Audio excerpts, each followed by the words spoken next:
نبی صلی اللہ تعالی علیہ وسلم کی بات کو ہلکے میں لینا میرے عزیزوں بڑی تباہیاں آ جائیں گی، بڑے عذابات آ جائیں گے۔ رسول پاک صلی اللہ تعالی علیہ وسلم کی بات کو اگر کسی نے ہلکے میں لیا تو اللہ نے اس پر عتاب نازل کر دیا۔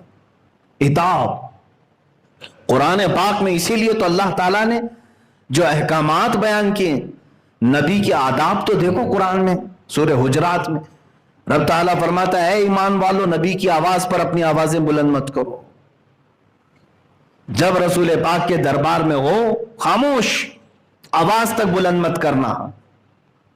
یہاں تک کہ ایک صحابی کان سے کم سنتے تھے، وہ زور سے بولتے تھے، ان کے متعلق یہ آیت نازل ہوئی اور اللہ نے فرمایا تمہارے سارے اعمال ختم ہو جائیں گے، تمہیں پتہ بھی نہیں چلے گا۔ ان تحبط اعمالکم وانتم لا تشعرون۔ پھر اللہ نے یہاں تک بیان فرمایا اگر کوئی میرے نبی کے حجرے کے پاس آئے، کمرے کے پاس، اور حضور اندر ہیں تو تمہیں کیا کرنا چاہیے؟ بلانا چاہیے، پکارنا چاہیے۔ اللہ فرماتا ہے ان الذین ینادونک من وراء الحجرات اکثرهم لا یعقلون۔ جو لوگ نبی کے حجرے کے باہر کھڑے ہو کر کے نبی کو آواز دیتے ہیں وہ بے عقل لوگ ہیں۔ اللہ فرماتا بے عقل ہیں ان میں سے اکثر، کیا کریں پھر؟ اللہ فرماتا وَلَوْ أَنَّهُمْ صَبَرُوا حَتَّى تَخْرُجَ إِلَيْهِمْ۔ انہیں چاہیے کہ وہ صبر سے کھڑے رہیں، میرا نبی خود باہر آ جائے گا، رسول خود آ جائیں گے، تو انہیں نام لے کر پکارنے تک کی اللہ نے ممانعت فرما دی۔ بے ادبی ہے، یہ بے ادبی ہے۔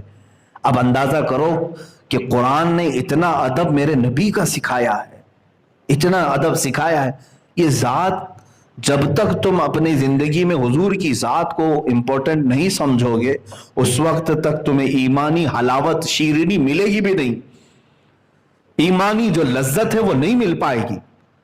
اور قرآن میں جو دعویٰ ہے کہ تم گھبراؤ مت، پریشان مت ہو، تم سب سے زیادہ بلند رہو گے، اللہ نے یہ وعدہ کیا ہے تم کامیاب رہو گے، لیکن شرط کیا رکھی؟ ان کنتم مؤمنین، اگر تم سچے غلام نبی بن جاؤ، ایمان والے ہو جاؤ۔ ایمان وہی ہے کہ جب تک نبی سے اپنی جان سے زیادہ محبت نہیں کرے گا کامل مومن نہیں ہوگا۔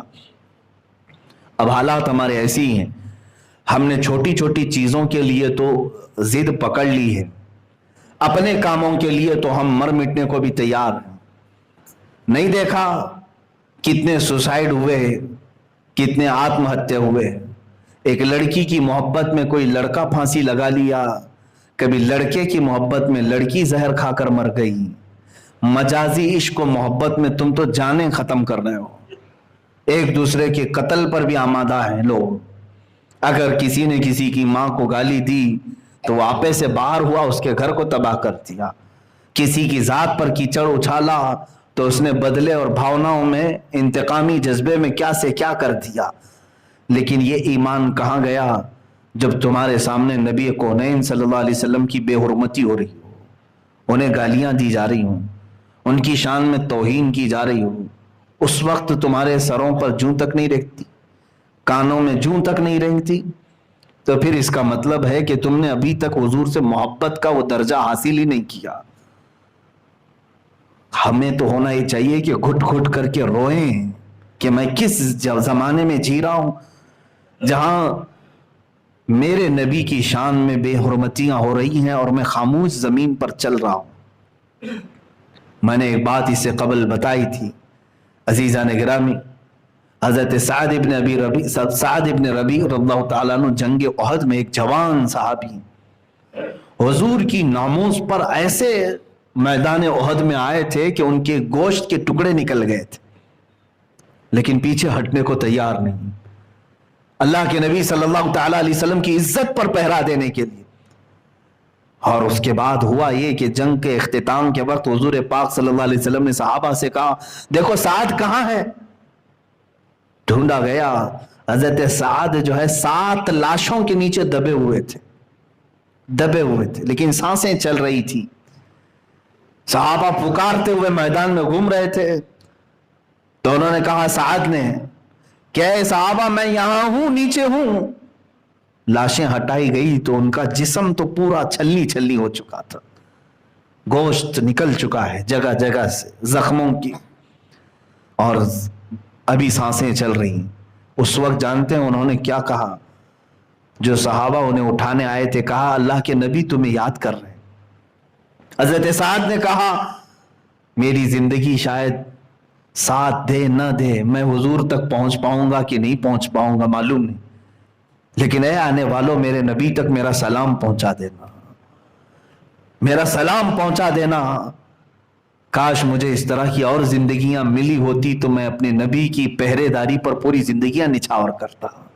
اور کہا اے صحابہ تم آئے ہو مجھے اٹھانے کے لیے، یاد رکھو۔ یہ سب کو انہوں نے میسج دیا۔ جوان صحابی ہیں سعد، کہتے ہیں امت مصطفیٰ سے کہہ دینا، سارے جوانوں سے کہہ دینا کہ اگر ان کی آنکھیں ابھی تک روشن ہیں اور زمین پر چل رہے ہیں اور باوجود اس کے نبی کی شان میں کوئی گستاخی ہو رہی ہو، تو حضرت سعد نے کہا پھر یاد رکھنا قیامت کے دن میں اس کا دامن نہیں چھوڑوں گا اور اس کا کوئی عذر اللہ کی بارگاہ میں قبول نہیں کیا جائے گا۔